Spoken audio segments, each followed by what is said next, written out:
ngayon naman, Price Watch tayo live mula sa Susano Market. Kasama natin si Direk Harvey Salvador. Direk, pasok. Ayan, tulad ng pinangako kanina, ito po ang aking mga nakalap na impormasyon. Napaka makabagbag damdamin ng topic niyo sa studio. Lumipat naman po tayo sa presyo ng mga isda. Simulan natin sa presyo ng galunggong, 140 ang isang kilo. Ang salay-salay, 160. Ang bisugo, 260. Ang pusit, nako, paborito ni Tita Florian, 300 ang isang kilo. Ang hipo naman po, paborito naman po ni Tito Audrey, 300 to 400 ang isang kilo. Ang bangus, 130. Meron din sila rito ang boneless bangus, pero pwede mo sa kanila pa boneless. Ang tilapia, 110 ang isang kilo. Ang dalagang bukid nila, 180 ang isang kilo. Ang asoos, 200. Ang cream dory, 120 per pack. Meron din silang sapsap na 200 ang isang kilo. Ang malakapas naman po, 200 ang isang kilo.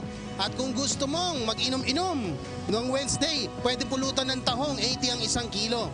Kung gusto mo ng extra naman na healthy, di ba no, Nay? Pag healthy, gusto mo naman seaweeds, 120. Ang bakoko naman po, 240 ang isang kilo. Alam niyo ho ba yun? At saka ang ayunging dagat, 140 ang isang kilo. Ano ba pinamimili ninyo? Ay, yung itong bagong isda.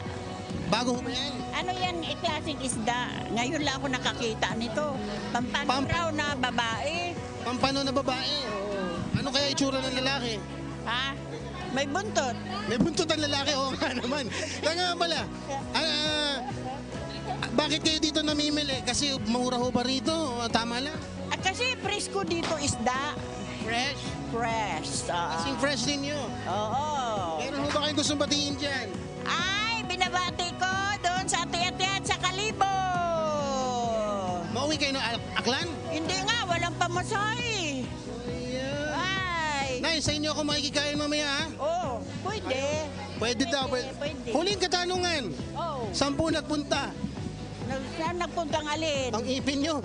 Ipin. Maraming salamat po. Ay, may palit na.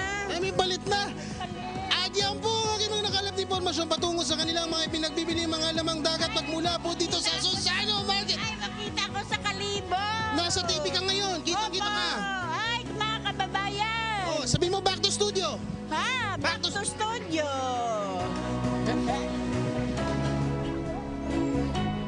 Salamat sa iyo, Direk Harvey Salvador.